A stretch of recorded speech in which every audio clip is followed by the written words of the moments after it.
திரு பிரஜின் திருமதி சாண்ட்ரா அவர்களே, உங்களுக்கு தான் இந்த வீடியோ. வெளியில வந்த கண்டஸ்டன்ஸ் கொடுத்த எல்லா இன்டர்வியூலையும் ஒருத்தர் கூட உங்களை பத்தி யாரும் தப்பா பேசவே இல்லை. உங்களை பத்தி கேட்கும் போது கூட சிம்பிளி நோ கமெண்ட்ஸ் முடிச்சுட்டு போயிட்டாங்க. நான் நீங்க பண்ற அலப்பறை இருக்கு, ஐயோ ஐயோ, உங்களால பாதிக்கப்பட்ட கம்ருதீன் கூட சேச்சி உங்களை குழந்தை மாதிரின்னு சொல்லிட்டு போயிட்டாரு. உங்க எல்லாருக்கும் நல்லா தெரியும் உங்களை பத்தி அதெல்லாம் சொன்னா கூட அதுக்கும் நீங்க திரும்ப நடிக்கத்தான் செய்ய போறீங்கன்னு. வீடியோ பார்க்கறதுக்கு முன்னாடி சப்ஸ்கிரைப் பண்ணிக்கோங்க, இல்ல நிறைய வீடியோ மிஸ் பண்ணிடுவீங்க. எல்லாரும் அவங்க ஃபேன்ஸ் மீட்ல அவங்க ஃபேன்ஸ் கூட செலிப்ரேஷன் பண்ணிட்டு இருக்காங்க. ஆனா நீங்க பிக் பாஸ் நடத்துறவங்களையும், விஜய் டிவியும், கண்டஸ்டன்ஸையும், கேமராமனையும், பிக் பாஸ் செட்டு போடுறவங்களையும், அங்க பெருக்கிறவங்க முத கொண்டு எல்லாரு மேலயும் குறை சொல்லின்னு சுத்திட்டு இருக்கீங்க. இதுல புதுசா உங்க கூட விக்ரம் ஒரு கூட்டு வேற. உத்தமர் பிரஜின் அவர்களே, அது எப்படி பிஆருக்கு காசு கொடுத்தா பிக் பாஸ்ல ஜெயிச்சிடலாமா? ஓட்டு போடுற மக்கள் எங்களெல்லாம் பார்த்தா உங்களுக்கு முட்டாள் மாதிரி தெரியுதா?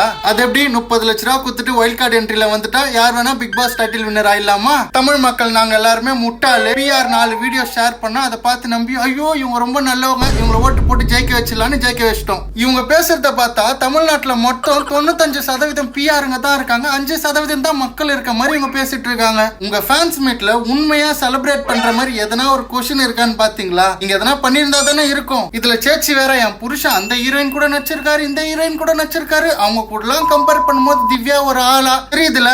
அப்புறம் எதுக்கு மேடம் உங்க ஹஸ்பண்ட் கூட திவ்யா வச்சும் பார்வை வச்சும் பேசி பொசசிவா? நீங்க உங்க ஹஸ்பண்ட் கூட இவங்களெல்லாம் வச்சு யாருமே பேசல, நீங்க தான் பேசிட்டு இருந்தீங்க. யோ உலகத்திலேயே இவங்களுக்கு தான் குடும்பம் இருக்கு, இவங்களுக்கு தான் பசங்க இருக்கு, இவங்களுக்கு தான் அழகான ஒரு ஆணழகன் ஹஸ்பண்டா இருக்காரு, அந்த ஆணழகன் பின்னாடி எல்லாரும் சுத்துறாங்க. நீங்க இப்படி ஏத்தி விட்டு உங்க ஹஸ்பண்ட மேனிபுலேட் பண்ணி வச்சிருக்கிறதுனால தான் அவர் மனசுல ஒரு ஹீரோவாகவும் அவரை தன்னை ரவுடியாகவும் நினைச்சு வாழ்ந்துட்டு இருக்காரு. இல்ல எனக்கு ஒண்ணு புரியல, உள்ளுக்குள்ள இவ்வளவு வன்மத்தையும் கெட்ட எண்ணத்தையும் வச்சுக்கிட்டு எப்படி நீங்க எல்லாம் டைட்டில் வினர் ஆவீங்க நம்பிட்டு இருந்தீங்கன்னு எனக்கு புரியல. கொரோனால தெரியலப்பா யாருக்குமே டேஸ்ட். சேச்சி உங்களை பத்தி இதுக்கு மேல பேசுறது சுத்த வேஸ்ட்.